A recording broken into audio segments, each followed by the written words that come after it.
understand that you're well versed in the area of drones. Is that correct? Yeah, that is correct. All the time I spent in the Marine Corps, we studied, worked, and thought on how we'd either attack, use, or defend against them. And then now that I'm retired, I've opened my own company, and one of the things we're doing is working various things to support either anti-drone or anti-drone proliferation. How long were you in the Marine Corps? 33 and a half years. Oh, thank you for your service. Yeah, my pleasure. I enjoyed it. It was great. Yeah, and you was it true that you were an attack helicopter pilot? That's correct. I was a Cobra pilot. Gotcha. And you've flown like hundreds of missions, right? Oh yeah, yeah. I've got about I say about, but every pilot pretty much knows I got just over 3,500 hours in the Cobra. And what areas were you flying in? I've flown in most of the area, but a lot in the Middle East. I've had 4 trips to Iraq, 3 as a Cobra pilot, and then one as a forward air controller. Did you have any do you have any like close call stories that you can share? Like anything that you like any wild times in the helicopter that you were like, "Oh man, I don't know if I'm going to make it out of this one." Well, yeah, I had a few. Yeah. Any that you can share or if you prefer Well, not you to, know, that's fine it's too. interesting. Maybe you're not tracking this, but I wrote a book about all that. Yeah, I haven't Yeah, read your book yet, but you want to tell us a little bit about the book? yeah. So the book is called Gunfighter's Rule, Hmm. and it really takes kind of a path. And there's some tragedies along the way of me starting out as a very, very young private in the Marine Corps, even before that, and then taking up through I become a private, then I get commissioned, then I become a forward air controller and deploy to Iraq during OAF 1. Survive that with many, many close calls, and then get through that, go to a staff tour, and then get selected for command of the gunfighters. I end up going back to combat with them before I took command for a few months, and then came home, did an 11-month workup, deployed back to Iraq, and then throughout all of that, there's many, many different close calls. We had a fightingest group of men and women the Marine Corps has ever produced out there. They did a great job. Cool. So so it's all in the book then. It's all in the book, but I'll tell you one of the great stories. One of the great stories is one of the chapters is titled "Gunfighter Village," Hmm. and we took off. We took off one morning. We were supposed to go to Fallujah. We got out there. There was nothing happening, and then we see a big explosion in the distance. We get called in to get some bomb damage assessment, and it was a Marine F-18 took out some terrorists with a laser Maverick. So we fly over there. There's a couple dead guys, and then we see them. So we note where they are. We get a grid for them, and then a few minutes later, a truck blows up. And so we get called across to a place called Angels Canal. We go to support an army, a bunch of army guys, and in that truck, the 3 soldiers were basically annihilated. And we were trying to help sort out a casevac for them. And then finally, the guy comes on the radio because a Marine 46 comes to pick him up, and he comes on the radio and says, "Hey, man, we need some time. There's no bodies. We gotta pick our brothers up." And so we kind of synthesize that data. And as we're flying back to get some gas, we notice a bunch of soldiers on the other side of the canal. Those guys were pretty much on death's doorstep because they were all have heat casualties. And so the next 8 hours, we end up getting to a huge firefight. One of my Hueys goes in to evacuate those soldiers. We bring he gets 8 of them out. Then we get 2 46s to come pick up the rest. They get attacked. We go and we're shooting hellfires all over the place. And then we get told that we finally get all the soldiers out. They left their radio in the landing zone. So we get ordered to go in and pick it up, which I thought was crazy, Hmm. but we did. So one of my Hueys goes in with some soldiers for cover and a couple of his Marines. And then it's a long story, but he almost got overrun. All the Marines had to go out to pick up this gear and this radio. About 30 Iraqis stormed the LZ, and then I had myself and 2 other Cobras in the air, and we were just providing 20 millimeter rockets and Hellfire just destroying these bad guys as they tried to overrun the LZ. And we got everybody out, which was that was a miracle in itself. In not one bullet hole in one of our aircraft. Wow. Amazing. So it was, one of the things I say in the book, I was like, I landed, I literally expected my aircraft was full of holes. And I Mm-hmm. got out, we did this long inspection, nothing. The Huey came back, it had been on the ground for about 30 minutes under heavy fire from all directions. Not one hole. They checked the other two Cobras, not one hole. All the Marines that were on the ground fighting and the soldiers that were on the ground fighting for their lives, not one got wounded. And Wow. we were like, God loves the gunfighters, baby. That's So amazing. it was an Wow. amazing story. And as my wife will tell you, I've employed some guardian angels over the time, and my whole career in life, they've been working overtime to keep me alive. So I'm very blessed and thankful for that. Yeah, it sure sounds like it. That's amazing. Not one bullet hole. That is Not one. definitely some angels flying with you there. Oh man, yeah, it was great. And you must have had some really skill. You must have had some skills, maneuvering and all that. Well, I would tell you that every HMLA that deployed over there during these times, and I take pride in the gunfighters, absolutely, without a doubt. But I will absolutely slap the table. It's every squadron that went over there. Their men and women were prepared to fight to the death, and they were ready to go. And we the Marine Corps produced combat ready squadrons after squadron for 20 years. And now we did lose some folks. We lost some aircraft. We lost some men and women over time. But I mean, our squadron didn't, thankfully, but the Marine Corps did. But I tell you what, we were taking the fight to the enemy, and they were not safe from the Cobras or the Hmm. Hueys. They were not safe, and they did a great job. Very proud, very proud moment as a skid pilot in the Marine Corps to have gone through. Really, in essence, we all did, right? 20 years of that, because the Hmm. first time was '03, and I still have employees right now. They're in Iraq as we speak. Really? Yeah. And what are they? Why are they still over there? So right now there are the simplest thing to say, there's anti-ISIS, anti-terrorist operations going on in the Middle East. Hmm. And the company I own is called Strategic Resilience Group, and we support DoD with information warfare and information operations experts. And we have some of those in Iraq. We're getting to send some more Syrian experts over there as the Syrian conflict is popped up. So Yeah, there seems to be a lot of conflicts that popped up over the last couple of years. Would you agree? I would say almost exactly the last 4 years. Yeah, it's crazy, right? I thought we were supposed to get the opposite of that, I was told. Yeah, well, I think we were told a lot of things, unfortunately. Yeah. Um, it makes me sad and angered when I think about all the men and women that we've lost in the last 4 years that, and you never know, right? War is dangerous. Men and women die.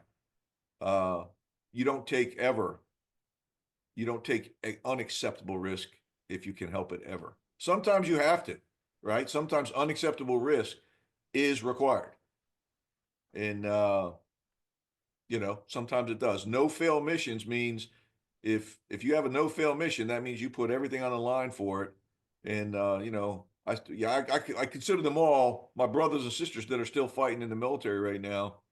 But they're putting it all on the line in many instances to support our country and to support some hopefully stabilization and peace in the Middle East. Yeah. Do you think there's any chance that the wars and the conflicts that have broken out over the last 4 years will start to wind down soon? Or do you have any opinion on like the direction that all that's going? I have a opinion and a hope, Hmm.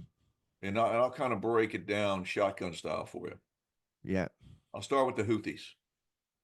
The Houthis are attacking our ships nearly every day. I think the government is keeping from us the exact total of attacks in the Red Sea and in other areas. They're also attacking Israel probably close to every day. We we took attacks on our ships for months before we retaliated at all. So the first thing I would hope that our incoming SecDef and incoming president would do is put a campaign plan around the drone attacks and destroy the war supporting infrastructure that the Houthis are using to gain access, to gain the ability to launch. And in essence, I'd isolate them. And we have the ability to do that. It will still put men and women at risk, but they're at risk right now. And eventually, they're going to hit one of our ships. We just Hmm. shot down an F 18 and almost shot down another F 18 defending our ships because, in my guess, there were threat saturation. And I did an interview last week, and they said, "Oh, they accidentally shot down the F-18," and the answer is they did not accidentally shoot down the F-18. They purposely shot down a target. They incorrectly characterized the F-18 as a threat. There was no accident. They shot it down on purpose. They just thought it was a threat. And so I know it's semantics, but those ships are very precise. They thought, for whatever reason, and I'm hoping the investigation will determine why, but they characterized that F 18 as a threat. They didn't say, "There's an F 18. Oh, shoot, we shot it down." They said, "Here comes an incoming drone. Shoot it down." And that F-18, just to clarify, we shot down one of theirs or they shot down one of ours? We shot down our own. Oh, we shot down our own. Yeah. The Oh, USS wow. Gettysburg shot down. And what I understand, I haven't seen the full details, but I understand there was an F 18 coming in for landing. The Gettysburg thought it was a drone coming in to attack one of the ships, and they shot it down. Oh, wow. Yeah, and the pilots got out. I guess one of them got hurt, but thank God they weren't killed. Oh, they lived. They did live. Oh, yeah, thank God indeed. So so does that mean like if you're a pilot in that situation, you see that there's like a missile coming at you and you bail out? Is that how that probably worked? You're not going to see it, right? Uh-huh. These things are flying probably Mach 2. They may Hmm. have gotten a warning and indication and eject. I don't know that story, but I believe I can't tell if they got hit then ejected or if they ejected then got hit. I think they knew they were targeted, but things happen so fast. It's I don't know, but Yeah. it's logical to think they either got hit and then ejected, or right before they realized it and they ejected because they knew it was imperative. Wow. Wow. Well, I'm glad that they had the good training and sort of ability to get themselves out of that situation as best they could. Oh yeah, absolutely. But so So that's not. Oh, go ahead.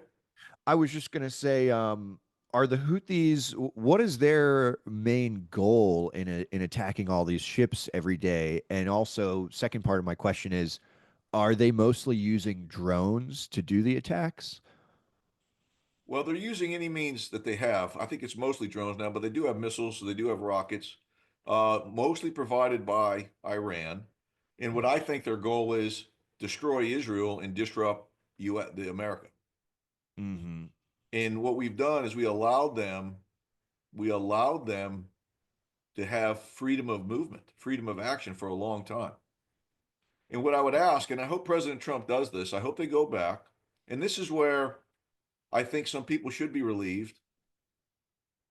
They need to find out how many times a U.S. person was attacked by either the Houthis, Iran, or somebody before we did anything. And I know that some of my folks that were living in Syria at the time, this was a few months ago, and some of the still folks that are in Iraq were attacked several times, and we did nothing. We did absolutely nothing. And So, why? And that probably that makes them think that they can keep doing it, like they think it's working or something.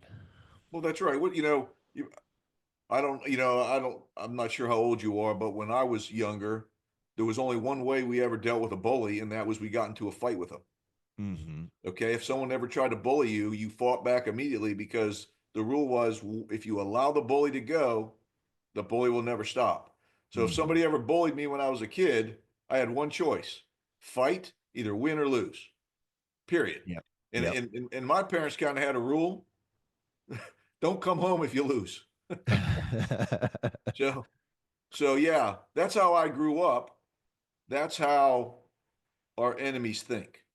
If you're not going to do anything, they're going to keep doing it. And by the way, this is not a guess. This is exactly what they did. They attacked once, we did nothing. They kept attacking. And I believe, and I'm sure some, analysts could quote me on this being incorrect, but I believe it was nearly 200 attacks on U.S. forces in the Middle East before we retaliated one time. Now, we Wow. may have retaliated behind the scenes, what we didn't hear about, but no overt retaliation, which is what you need, that I recollect. And it may have been 175 attacks, and then we did something, and then we had up to 200 before we really started getting serious. So I would focus on the Houthis because that is our imminent threat right now to our men and women at sea.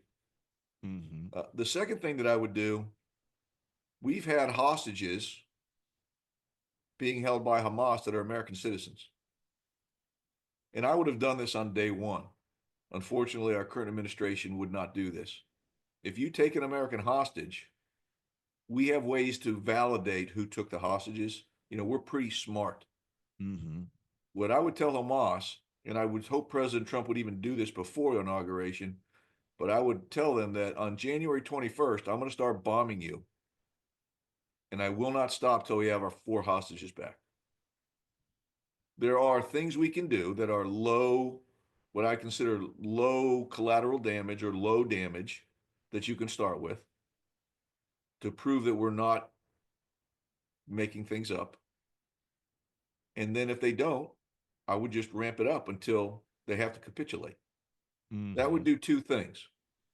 One, it would reduce any potential resurgence against Israel because that's going to come up. There's a ceasefire right now for 60 days, and I can't remember when it started, but that's going to come to an end pretty quickly. But that would help Israel, number one. And number two, it would show them the world that President Trump means business. And number three, maybe we'd actually get our hostages back who have been probably living in terrible conditions for well over a year now. And They've then the probably third been thing, go ahead. they've probably been down in the tunnels, right? Oh, yeah, I would suspect some of them haven't, if they're still alive, they may not have seen the sunlight in a year. It's crazy. It's crazy. And then the third thing we need to do is we need to retie the sanctions to Iran. We have got to get those going. They were very successful. The Biden administration stopped them and then allowed all, I wish you could quantify how many Americans have died and been wounded from that decision because that allowed them to produce weapons to be used against us. Why do you think the Biden administration took the approach that it did with rolling back the sanctions and sort of allowing so many attacks before doing anything?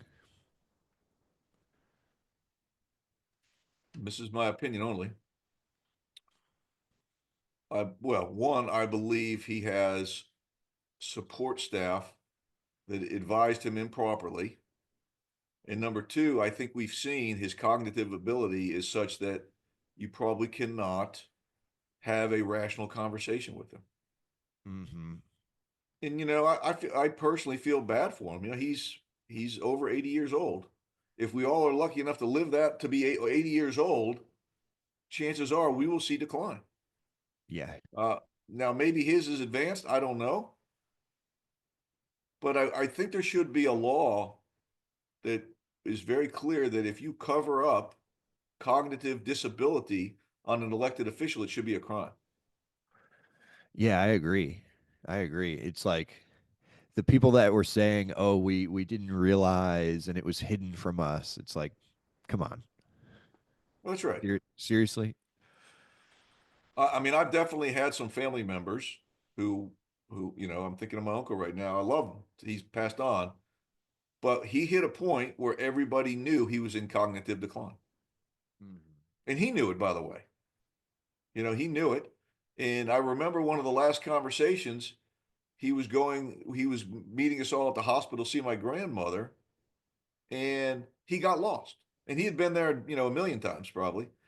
And he noted to us, he said, "Yeah, I can't believe it. I got lost getting here." And my grandmother had been in the nursing home. It was kind of not, it was assisted living, but she'd been there for a couple of years, and he'd probably go to see her almost every day. And one particular day, he got lost, and he knew it. So he knew he was in decline. Well, that's where we are, I believe, with our current administration, is that he's in decline, just like we all will be. And it'll be a great day for this country once President Trump takes office. I also wonder if some of the people in the Biden administration were just doing things because they were the opposite of what the Trump administration had like kind of set up for them.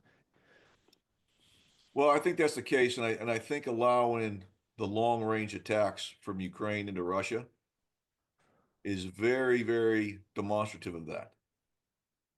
So here we had a scenario we were giving a lot of weapons, a lot of support, a lot of money to Ukraine, which I believe is the right decision to help contain Russia.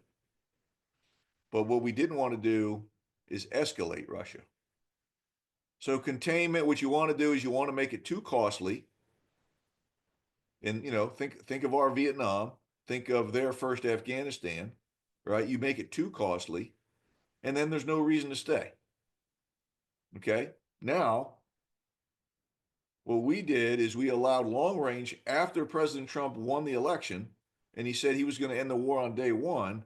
They allowed escalation, probably making the ending of the war in Ukraine on day one very unlikely. And I bet you will see that that becomes a talking point. Oh, you said you were going to end the war in one day. You didn't do it. That will be a talking point. And his response would be, that's because you supported escalation. It seems crazy that like just to make Trump look bad, they're willing to allow people to die in a war. That's I mean that's what it looks like to me. Well, I will never forget the 13 Marines that died at Abbey Gate. Okay. One of the things our company does, we support the Marine Corps. And there's a young lady that was killed over there. I believe her name was Sergeant G. And I was sitting in a room with a bunch of Marines the day we found this all out on the same day. And one of the Marines there, that was her best friend. Okay, and to live this with Marines and then to watch and then to really see what happened and all the weapons, all the material, all the equipment that we left, it's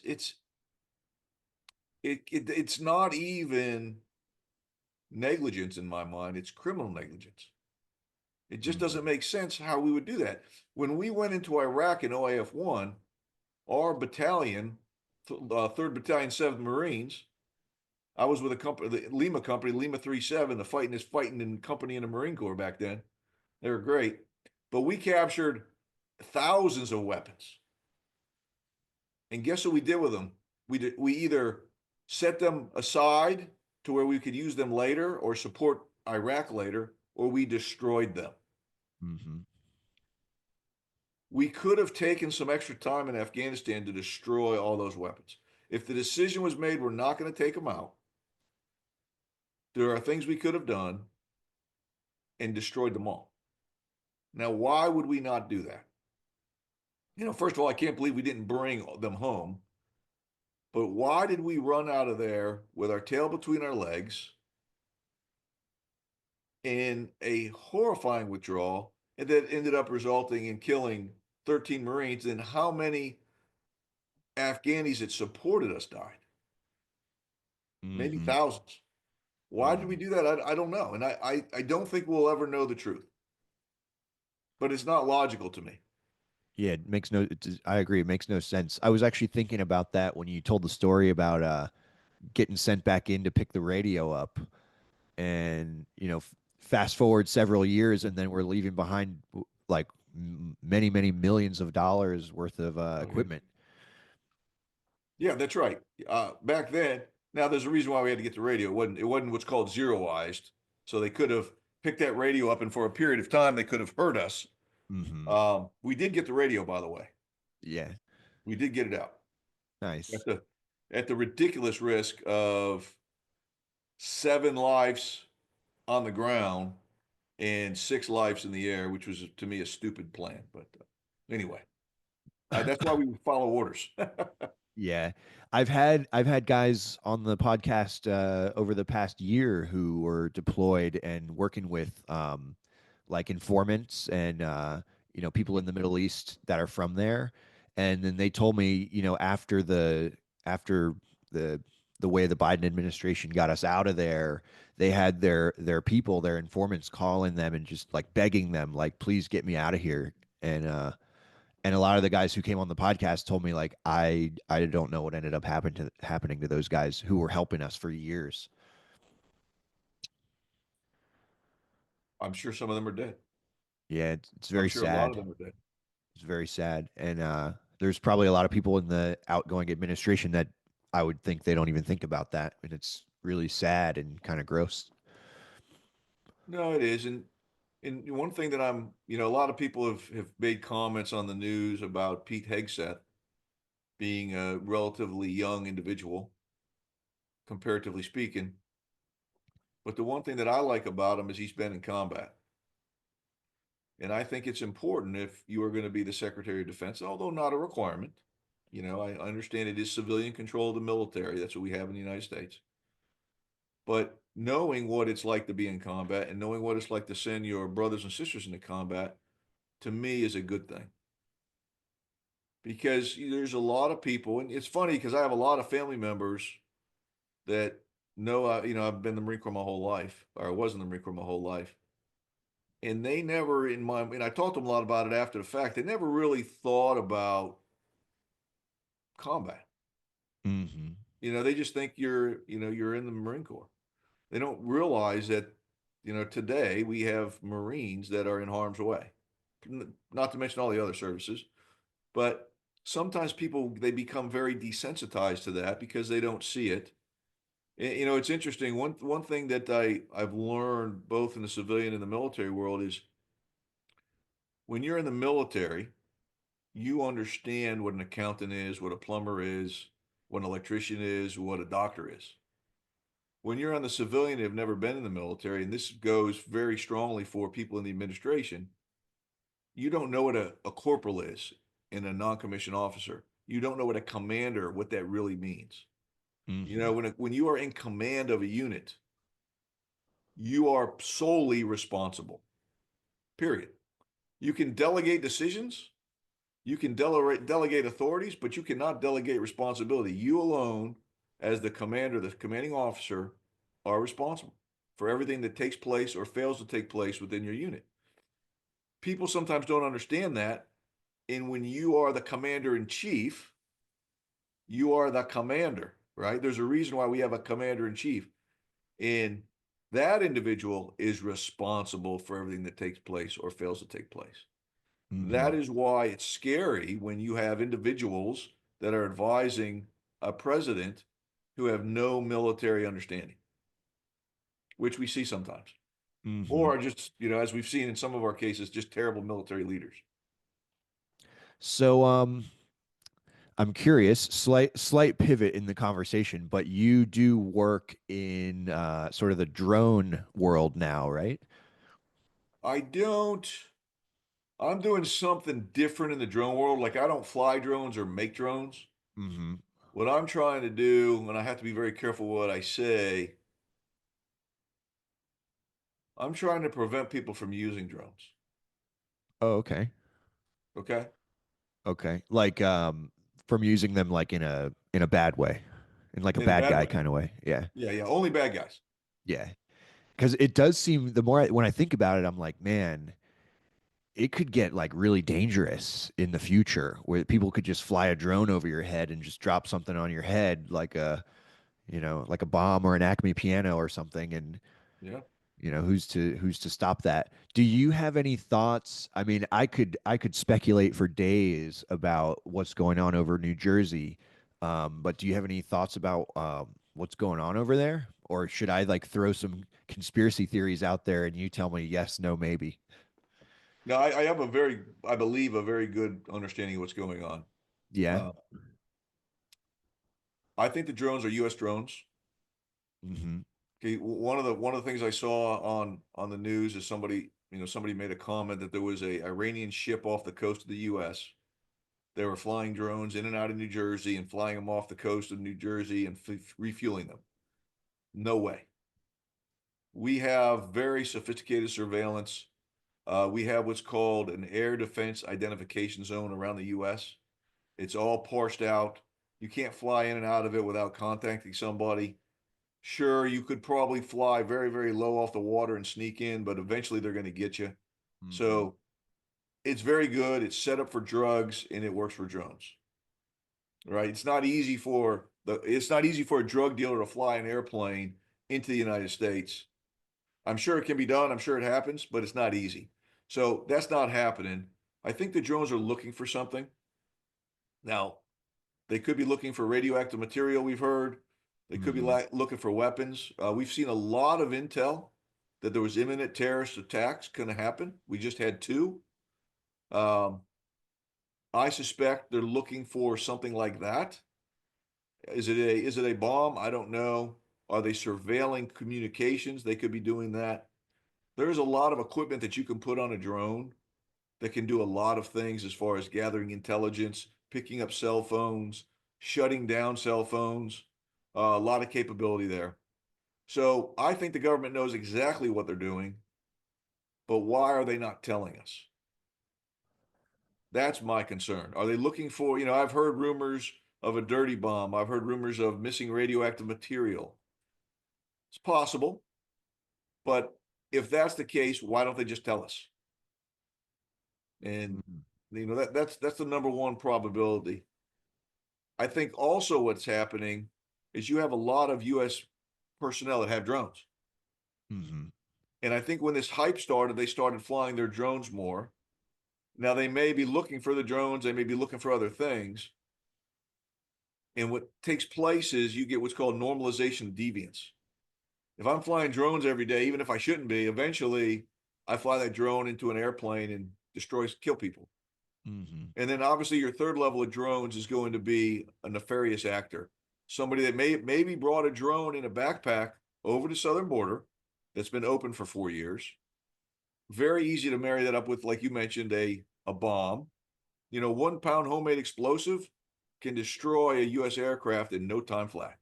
Hmm. Just imagine the scenario, and I can imagine this, by the way, absolutely. I can imagine a scenario where someone takes 5 or 6 drones, puts explosives on them, and then it goes flies them into a U.S. base and destroys an airplane, Hmm. or into LaGuardia and destroys a Delta airline. It's Hmm. very, it's not far fetched whatsoever, and that's a scary thing. And we cannot allow drones, whether it's U.S. civilians or enemy, to be flying drones willy nilly around the United States. We've got to get control of it. Yeah, yep. And now the ones that they're seeing over New Jersey, they're like the really big ones, right? They're like people are saying they're the size of like an SUV or something. That's correct. And I'm not saying that normal citizens can't afford those, but those are expensive. Yeah, You because could be like, ranging anywhere from hundreds of thousands to millions of dollars for a drone that big. hmm, Now, I have a drone my wife bought me for Christmas. It's about the size of a laptop computer.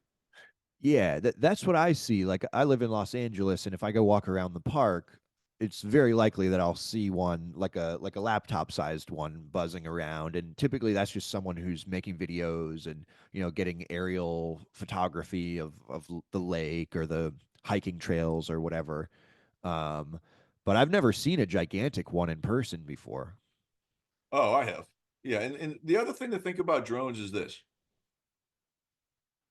people have different images of a drone. If you know what a Cessna is, a Cessna Y- airplane. Yeah, like a relatively small airplane. Yeah, you can turn that into a drone very Oh, easily. really?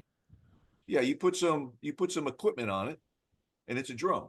You could take a helicopter, you could take a Cobra for that matter, if you have the time and money, and turn it into a drone. A drone is just an unmanned aircraft, basically. Mm-hmm. And so when the government made a lot of comments, and this is what angered me, they said, "Oh, you're mistaken. They're airplanes." Well, they could have been an airplane, drone. Mm-hmm. Mm-hmm. In the Vietnam era and beyond, and I've never personally done this, but what what the Navy used to do is take old jets, turn them into drones, and then shoot them down for training. Oh, really? So you take a jet that's no longer able to be flown manned, and you can do things to it, and now it's a drone, and then you target it, whether you target it from a surface to air missile or you have a jet go out and shoot a air to air missile at it. That's happened in the past, and there's plenty. If you Google up old drone shoot down videos, you'll find F4s were used and other aircraft have been used over the years, and they just go out and they send the Navy training guy to go out and shoot it down with a jet. So anything can become a drone just about if you have the money and time. So it's very disingenuous to say, oh, that's a helicopter. Well, it could be a drone helicopter. Hmm. Yeah, it's very weird that they were saying. I actually kind of unplugged from the news, so I don't know everything that they were saying. But the last I checked, they were saying we don't know what they are, but we do know that they're not a threat, which is a very bizarre thing to say. You know, you can't get more disingenuous than that. Yeah. If you don't know what it is, how do you know it's not a threat? How do you know it's not 10 pounds of explosive in that, you know, car size, or 100 pounds of explosive in that car size drone? So Hmm. I'm very confident they know. I don't know why they're not telling us. They should be transparent to the American people. Yeah, I agree. We as American people should demand that. And I have no problem, believe me, I have no problem if they say, we're flying drones, we're doing an investigation, and that's all we can tell you. Yeah. I am fine with that. What I'm not fine with, those aren't drones. That's what they first said. They're not drones. Then they said, oh, they're just airplanes. Then they said, well, they are drones, but they're not a threat. So you've lied to me twice. How are you not lying to me to a third time? So just tell us what they are. But I have I still hold and have held various top secret clearances before. There's things I cannot tell or talk about, and everyone in the military that holds a clearance cannot talk about it. It's not a big deal. And sometimes people ask me questions, and I'll literally say, I can't talk about that. Hmm. You don't have to say anything more than that, and that's all they have to say. Yeah, actually, that you're the first person that I've heard say it so well. Like, just tell us they're ours. We're investigating something. That's where we can't tell you anything more than That's it. than that. That actually makes the most. That would make the most sense and make me feel the most comfortable. Like, okay, they're being honest, and they just can't tell us what they're investigating for whatever reason. I also suspect, though, if they are searching for a weapon, maybe they didn't want to say anything because you'd get like a mass exodus out of New Jersey. People are all going to start fleeing if they find out that there's like a gigantic bomb that's hidden somewhere in their neighborhood. Shouldn't the American people have that option though? Absolutely. Right? When a hurricane's coming, or we think there's going to be a tornado coming, but when a hurricane comes to the East Coast, what do? We evacuate Florida. Hmm. We evacuate Eastern North Carolina. So if that's the case, and I have no belief that that is the case, right? But say they figured out that somebody brought a nuclear weapon into the United States and they put it in Detroit, Michigan, wherever. Maybe just tell us. Say, hey, Hmm. I need everybody to evacuate Detroit. And, maybe on day one, you say there's a hurricane coming. I don't know. There's a hurricane coming. Get out. But, I think the American people have the right to protect themselves if there's a threat. Yeah, agreed. And sure, and believe me, I understand the anarchy that could cause. But how much worse would it be if there was a bomb at a football stadium and we didn't do anything, and then we killed 10,000 or 100,000 people? Hmm. What's the worst plan? Or maybe just let the American people know, so the American people, we're pretty good as Americans about making decisions about our own lives. Hmm. So let us do that. Yeah, well said. Well said. Then I start to wonder if there's some level of like massive ego involved, where you had mentioned how the southern border was open for 4 years, And maybe there's people that were in control of that who've been lying to us for years, saying, "Oh no, everything's fine. You know, if you think it's a problem, you're racist or whatever." And then suddenly you find out maybe a bomb came in, and then their ego is like, "Well, we don't want to tell people that because then they'll know we've been lying this whole time. So just keep on lying." I wonder if it's like something like that occurring as well. Yeah, I think that's I think there was actually great celebration that this guy driving the truck. And this is from the Biden administration. I think there was great celebration that he was not an illegal alien, Hmm. right? Even though he was radicalized. Now, how did he get radicalized? Did he get radicalized by someone that snuck over the border? Well, they probably won't let us know that in this administration. But I think there was great rejoicing when they found, I hate to say it this way, I think there was great rejoicing that it was an actual American citizen that did it in this administration. Hmm. Because there was a lot of discussion that this truck had been across the border. I believe it had. I don't know if it was nefarious. Maybe it was just the original owner that was driving back and forth. But how this guy get radicalized? Someone did it. He was an American soldier. I think he did 10 years or so, 8 or 10 years in the army, with an honorable discharge, and then he went and killed a bunch of kids, basically. It's Those looked crazy. like they were 18 to 20-year olds, and I haven't seen the full list, but the ones I saw the other day, they were all young men and women just starting their lives, and he killed them for no reason, right? That's crazy. And there is no to the to as of now, there's no reason given. There's no like manifesto or anything. Well, his manifesto is ISIS. ISIS is kill all Americans, Ah, okay. right? ISIS is, you know, there's a couple things Americans don't realize, I believe. Number one, Hezbollah in 1983, October 23rd, Hezbollah killed 241 Marine sailors and soldiers in Beirut. They killed them. I was a brand new Marine in 1983. Mm. So I talk a lot about that in the book, is that was the first time I ever heard of, when I was in the Marine Corps, Marines dying. And a lot of them died. That was Hezbollah. It took 40 years for Israel to kill the perpetrator of that attack. We didn't even get him. So Wow. we allowed a guy who killed 241 Marine sailors and soldiers to live for 40 years. Wow. And Israel finally took him out in this recent fighting. But, there's a lot of people that are, you know, protesting against Israel and pro Hamas and pro Palestine. And, the Palestinian people, the people I have nothing against. I have a problem with Hamas and Hezbollah and the Houthis. But if we want peace, we have to understand that they want to kill Americans.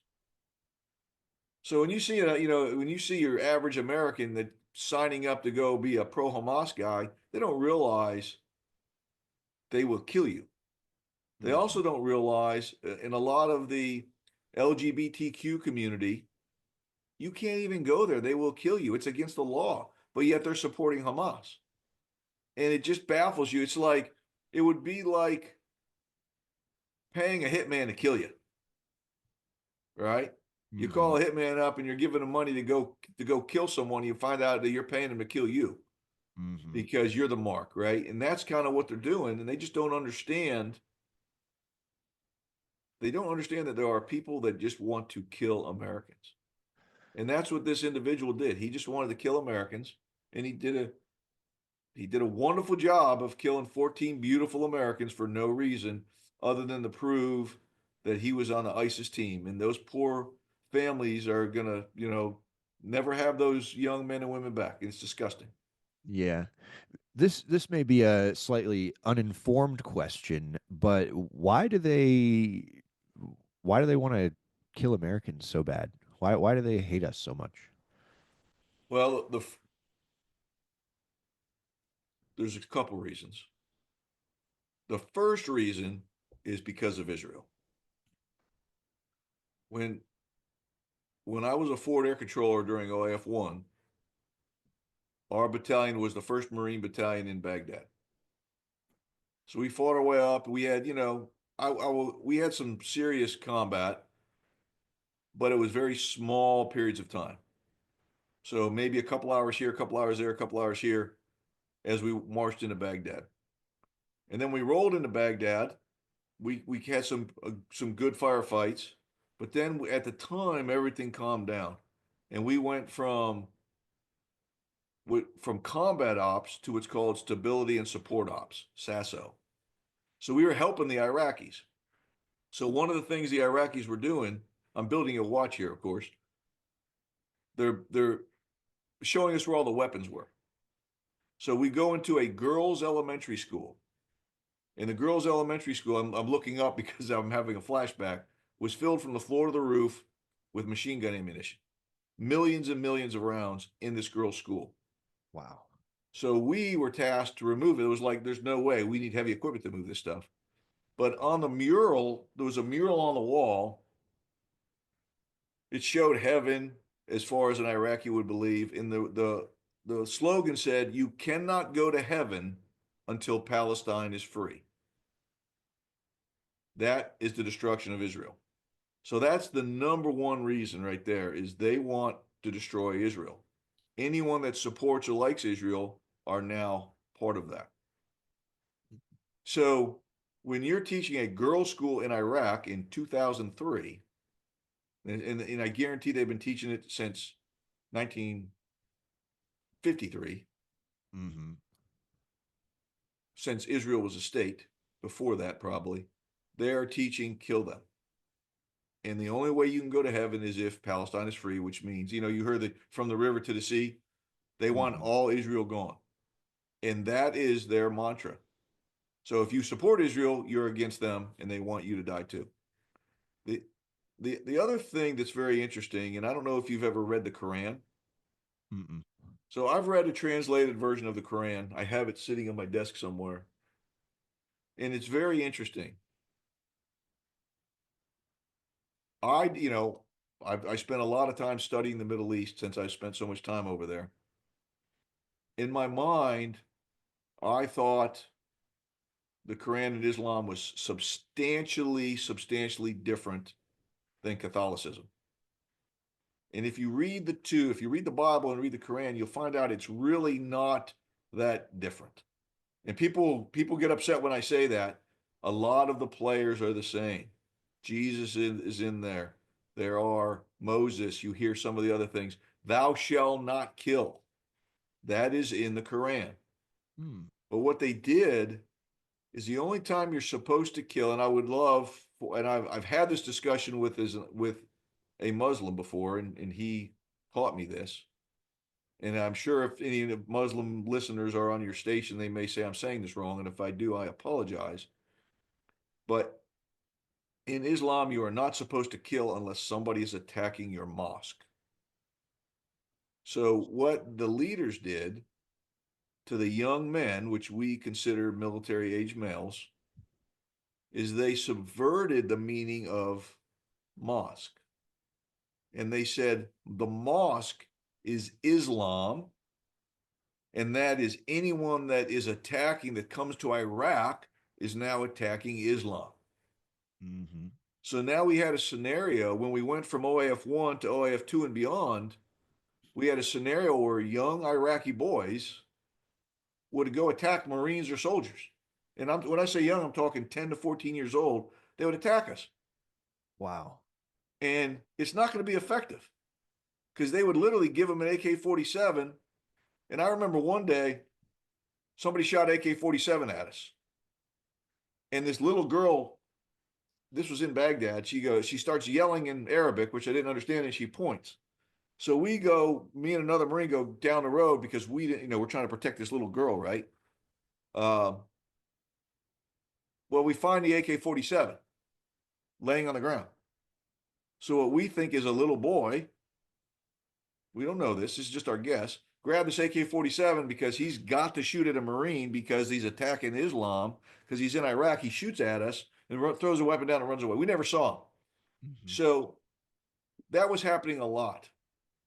And these young men were getting killed because they thought they had to because of the subversion of the Quran.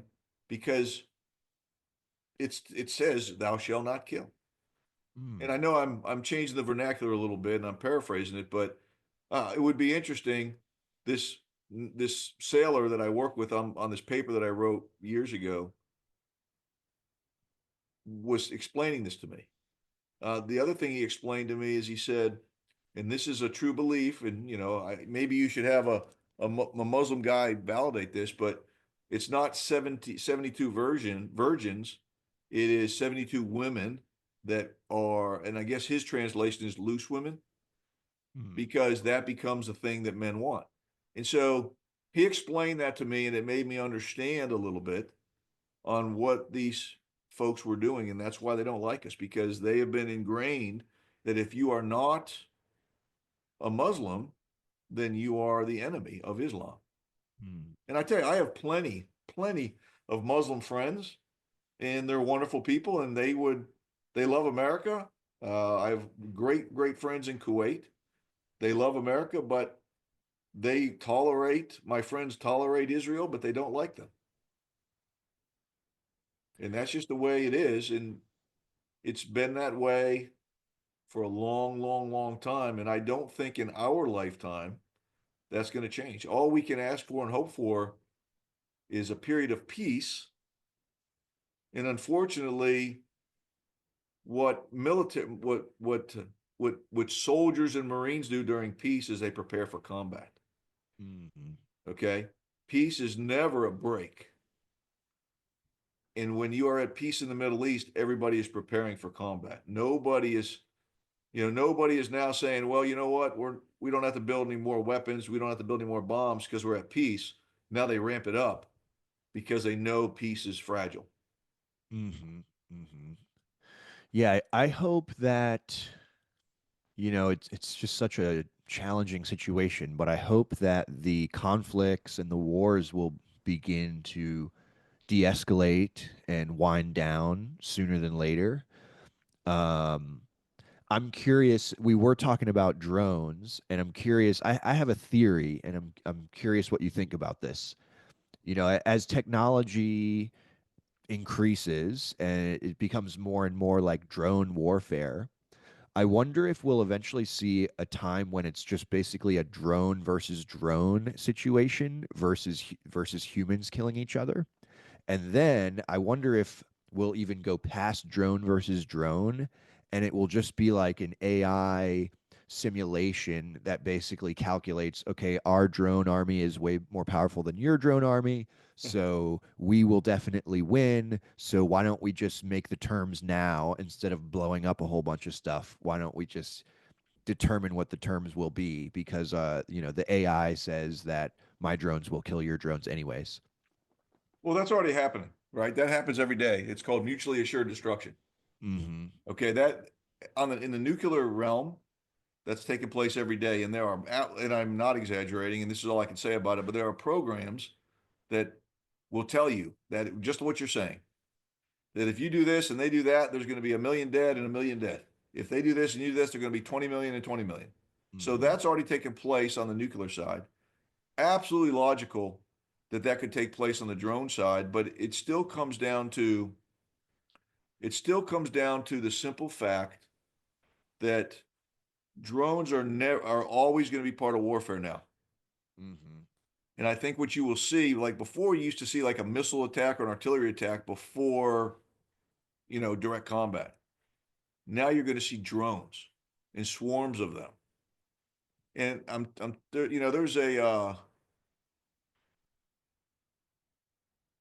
there's a show that came out years ago where there's all these drones, they just fly in. Well, we have the ability, and I've seen this video of a Marine F-18 dropping 300 drones, and the drones all come out and they fly. Very Whoa. easy to do.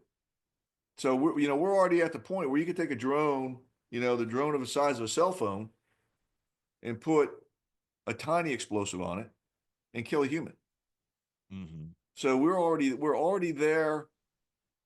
We're already there with the exception of, somebody saying, I got a million drones, you got 500,000 drones, I'm going to overwhelm you and kill everybody. So, give me your oil fields. We're not at that point yet. But the one, it's funny. I'm looking around my office to see if I got one sitting here. But the one thing that's changed the least in the revolution of military affairs, it was a bullet. Once they made a conical bullet, it started way back in the Civil War. It's pretty much stayed the same. And so, whether you're using a drone to kill somebody or a bullet, it's still a game of killing. And I don't know that we'll ever get to the point where somebody would be satisfied to say, my AI tells me I'm going to win. You better surrender. I don't think that'll ever happen. And hopefully the Biden administration won't surrender the country in the next 3 weeks to somebody. Yeah, we got 3 weeks to get through, and then hopefully Three things weeks. things will start to wind down. I hope. I think it will. Um, Everyone that I have dealt with combat wise in the Middle East, and and although I was in Somalia and Mogadishu, and I never had an opportunity to return fire on the enemy. They shot at me a bit, but I couldn't tell where it's coming from. Every conflict that I've ever been in, and I have not been in Afghanistan, but I have many peers that have, and they would agree with this. Every conflict that we've been in the current time, the enemy understands one thing, and that's strength. Hmm. They do not understand, well, they understand weakness, and then you become a target. Drones right now are a great weakness really to everybody, right? Most state actors have not figured out a complex way to deal with the drone threat. Mm. I mean, you and I could go to the store right now and probably buy. I mean, what's a drone cost? $50? Probably I'm drive, not sure. Yeah. probably buy a bunch of $50 drones, slap some weapons on them. You don't even need to slap a weapon on them, right? You can just fly a drone into the engine of an aircraft. Hmm. Hmm. Just put it out in front of it, and all you have to do is fly a drone over LaGuardia, and it shuts the airport down. Yep. So the drone threat is real. We will see them until these current conflicts end. Russia, Ukraine, the Houthis, Israel, and everybody, until they stop, you're going to see drone warfare every single day, probably. Now I've got some friends that like to delve into the conspiracy theory realm, and what do you think about? I've got some people who say, well, maybe the government is just putting all these drone swarms up over New Jersey to kind of take away more, like basically to say like, hey, no one can fly drones anymore, like to kind of take away and kind of clamp down on the airspace. It's possible because they did shut the drone airspace down until January 19th, right? I think it's January 19th. Hmm. It could be. I mean, the reality is they could do it anyway, Hmm. right? So they could come back and say you're not going to fly drones anymore in the U.S. I don't think that'll ever happen. But what you can do is disallow drones in large airspace areas. Yeah, I spent a lot of time on Quantico Marine Base, Hmm. and there's only certain areas. There's certain areas you're allowed to fly drones on the base for recreation, but they're very specific. So if you want to fly a drone, you can go to this place. You have to report it. It goes into a log, and then you can play around with your drone, and then when you're done, you got to check in and check out. So I think we're going to get more of that. I'm torn, right? Because I have a drone. I don't use it much, but I like the idea of people being able to have fun with them. I saw a guy out at the Outer Banks up in North Carolina a couple months back. Love He it there. tied his fishing line to his drone I've seen that. and flew it out and dropped it in the water to catch a shark. I've seen that. I was Yeah. I was actually I love the Outer Banks, by the way, but I'm out here on the West Coast, and I was down at the beach. This is like a year ago, and I saw some guys hooking their lines up to drones to take so they could get the line way further out into the ocean, Yep. and they'd fly it way out and then drop it. I thought Sure. that was wild, man. I'm like, man, we're really using technology to like figure stuff out here. You're like deep sea fishing from the shore by taking your line out with a drone. That's exactly. I mean, it's there. There's so many uses for them. They're doing it.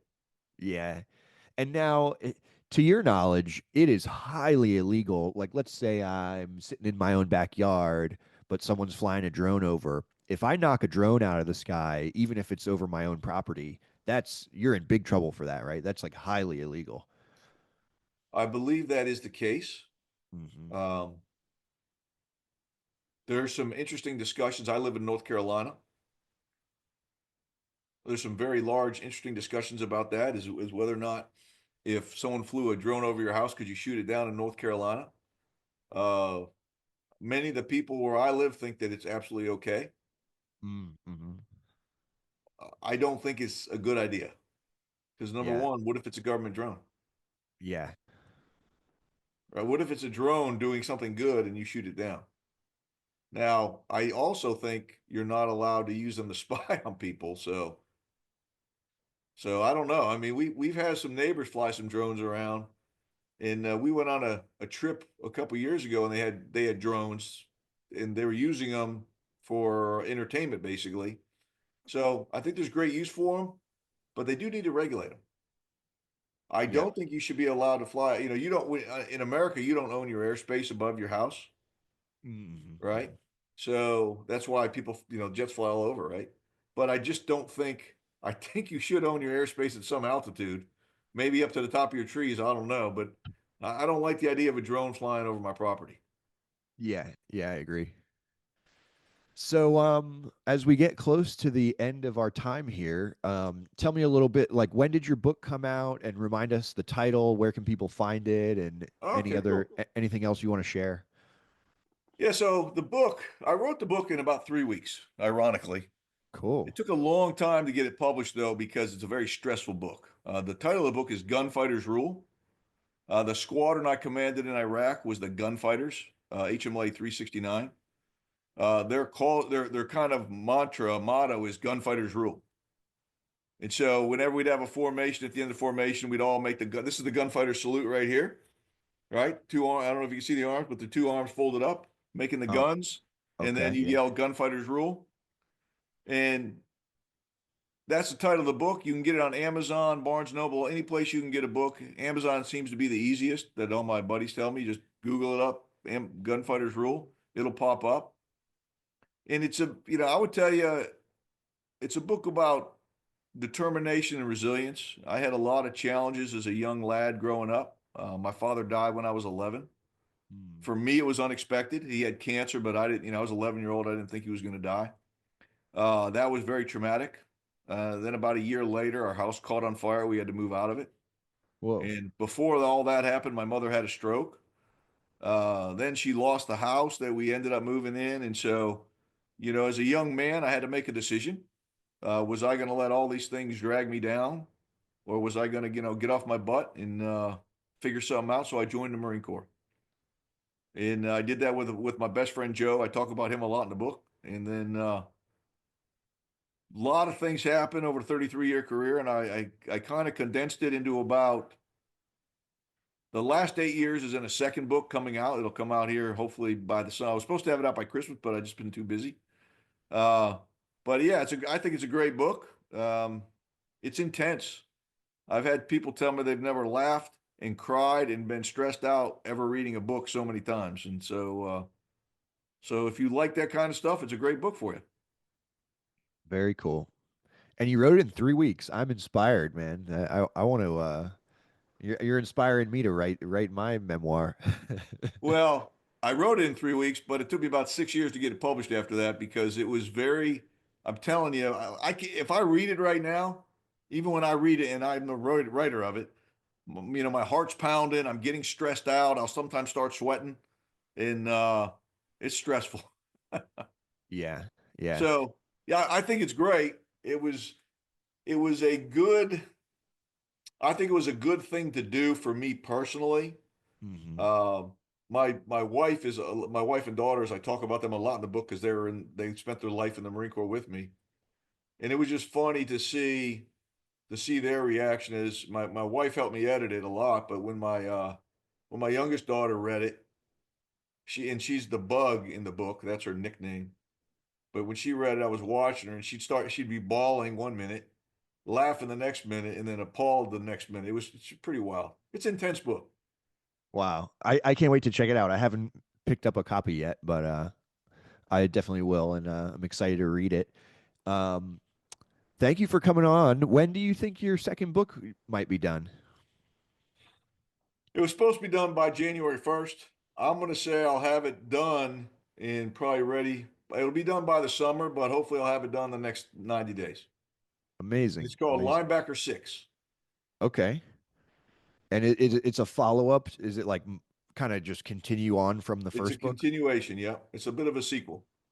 Gotcha. Gotcha. Well, I'd love to have you back on when you finish the second book. I love it. I appreciate it.